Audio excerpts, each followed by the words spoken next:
Hi, I'm Christopher Mele, and I'm auditioning for the role of Father Davis. Today's sermon is not going to come from the good book, but rather from a little story called The Wizard of Oz. In Oz, there was a woodsman.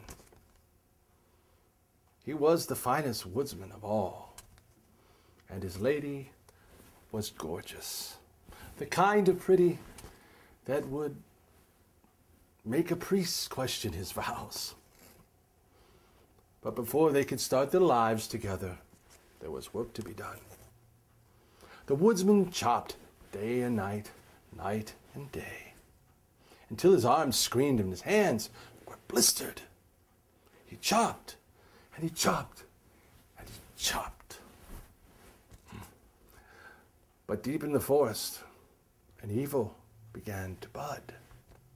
You see, the witch got wind of the love shared between the two. The vile creature set out to put true love to the test. She laid a curse upon the woodsman's axe. When he went to use it, it slipped from his hands and flew up into the air. Before he could blink, the axe came down and took with it the woodsman's arm. Well, he quickly picked up his appendage and ran into town. Bleeding and confused, he fell upon the tinsmith's shop. The tinsmith cauterized the wound. The woodsman begged the tinsmith to fashion him a new tin arm. Though it would hang lifeless at his side, he could use it to guide his axe.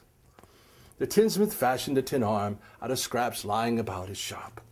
He attached it to the woodsman, and to their surprise, the arm lived. It was the extension of the woodsman, and it worked like a real arm. The spell which cast had begun to work its evil upon the man. The woodsman made his way back to the woods. Driven by the love, he began to chop again and again. Without warning, the axe flew up into the air.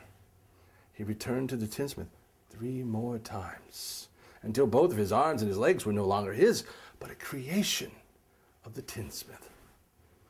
A few days passed since the tinsmith had a visit from the woodsman, so he went into the woods to find him.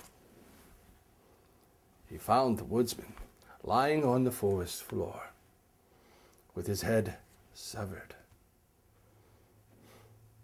He fashioned him a new tin head. As soon as the head was snapped into place, the woodsman stood up and raised his axe. The axe flew up one last time. This time it came down and chopped his heart right out of his chest. Unable to leave the woodsman in this state,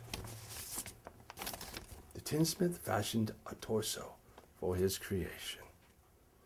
The Tin Man was now alive, and the woodsman dead. The tinsmith walked away from his creation. Trees fell for days until the rains came. And finally, the Tin Man rusted in place outside his small cabin. Well, now you're probably unsure why I told you such a dark tale. Well, the Tin Man went on a journey with Dorothy so that he could get his heart back. He wanted his heart back so he could love his lady again.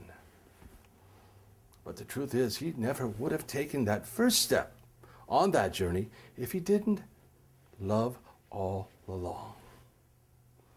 You see, we often travel far for something that was always right there with us the whole time. So, I ask you, all of you, to look into your own hearts and find that which you love and cherish it. May God bless you all. Peace be with you. Amen.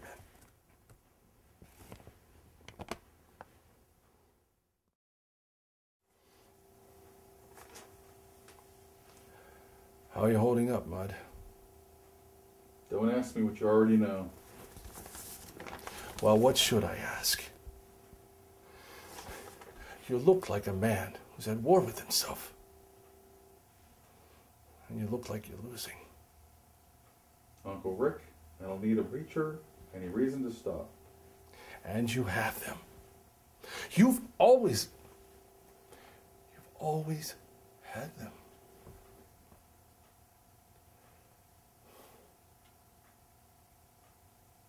You know that.